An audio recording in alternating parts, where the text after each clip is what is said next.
conversando aqui com o Daniel Freire, presidente da Associação Brasileira dos Exportadores de Gado, também é diretor de frigorífico e diretor do Sindicato da Indústria da Carne do Pará. Nós estamos conversando sobre o agronegócio em geral, pecuária. Daniel, eu deixei uma pergunta no ar. Depois que o Pará parou de importar carne por avião e começou a formar rebanho, depois que o rebanho chegou a um nível que ultrapassava o consumo, o Pará sempre exportou boi vivo, gado em pé para os outros estados, as outras regiões do país, não? Com certeza.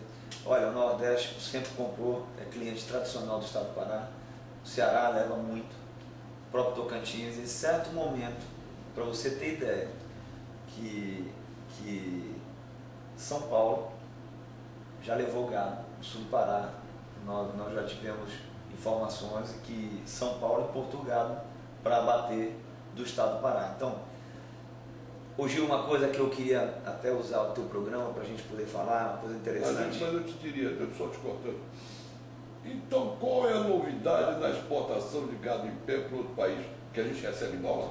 Não, eu acho que a novidade maior é o seguinte: a exportação de gado em pé, que começou em 2003 daqui do estado do Pará, foi o predecessor, e que em 2007 isso cresceu, nós conseguimos nos estabelecer no mundo.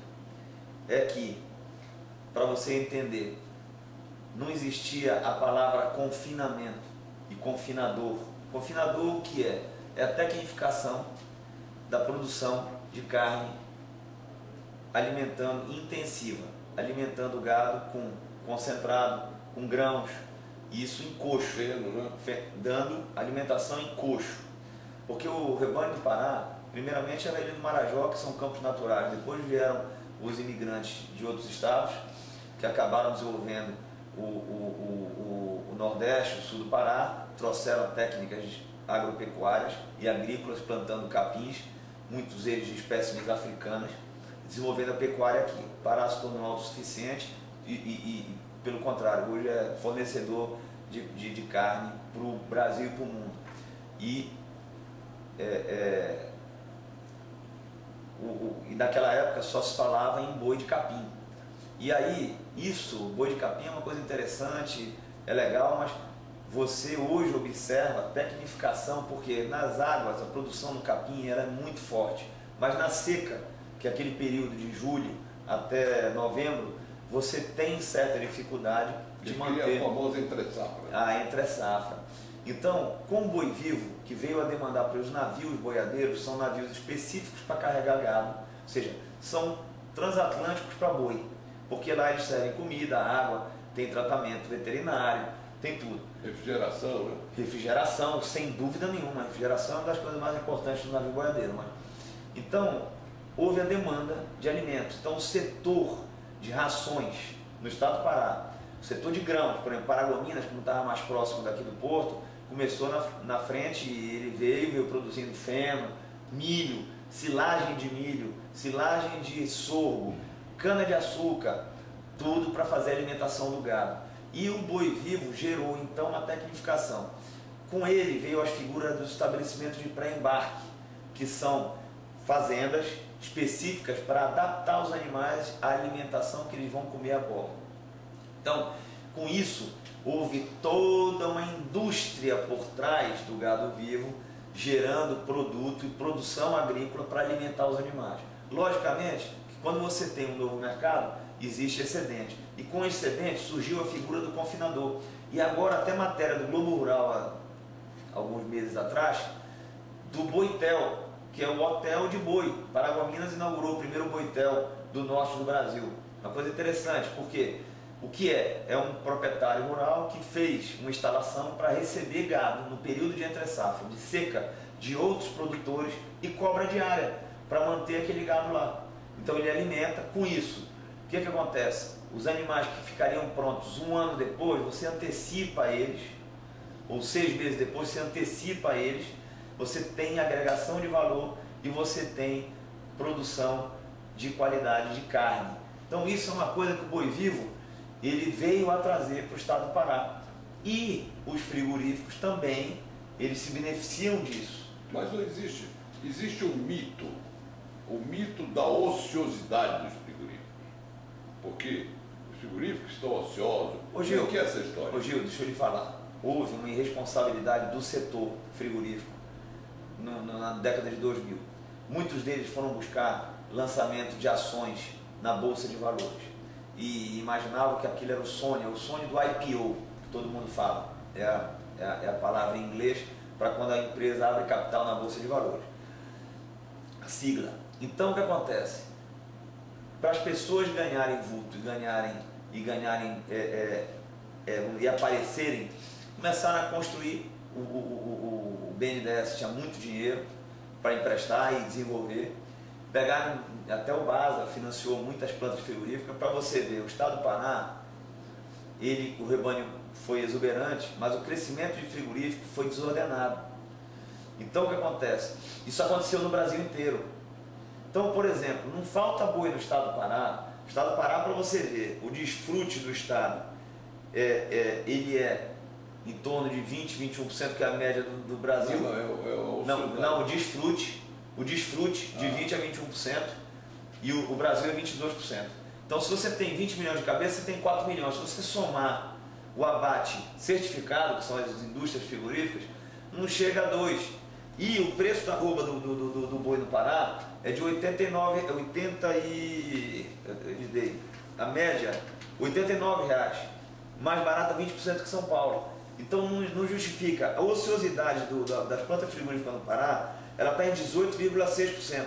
A média geral do Brasil, 21,3%. Você pode observar, são dados confiáveis. Então o que acontece?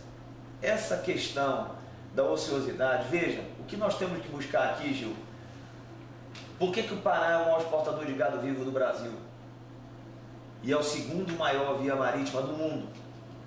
Porque nós temos uma localização geográfica perfeita, nós temos uma produção pecuária maravilhosa, nós temos luminosidade, Deus nos deu a chance de estar próximo do Equador, então o sol brilhando nas pastagens, o capim é exuberante, então você tem a temperatura perfeita. Isso aqui é perfeito para criar boi. Então por que a gente tem logística, nós temos produção? Por que a carne do Pará ela não é exportada para os melhores mercados do mundo que agregam mais valor? Como o boi vivo tomou essa vantagem geográfica do estado e se posicionou, por que a carne não vai? Aí é que eu te falo, Gil, que nós temos que buscar as associações, todas elas, sindicatos, federações, confederações. A confederação é um pouco mais complicada, porque envolve outros estados, são concorrentes do estado do Pará. Mas nós temos que buscar o quê? Buscar abrir mercados que pagam mais para o produto do Pará. Hoje a carne do Pará vai o quê? Para o Oriente Médio?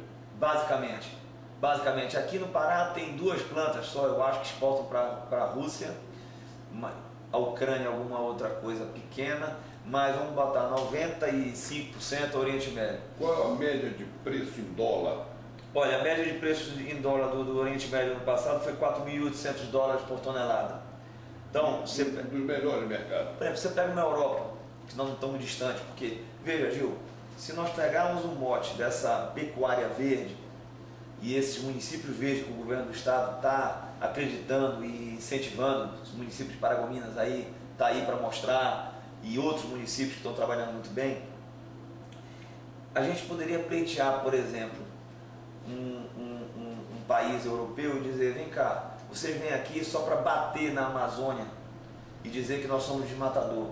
Nós temos um projeto maravilhoso que eu queria mostrar para vocês, mas em contrapartida eu não quero que vocês paguem R$1 mais caro para o nosso produto, mas comprem o nosso produto. Quanto é que eles pagam a tonelada? $7.100 a tonelada.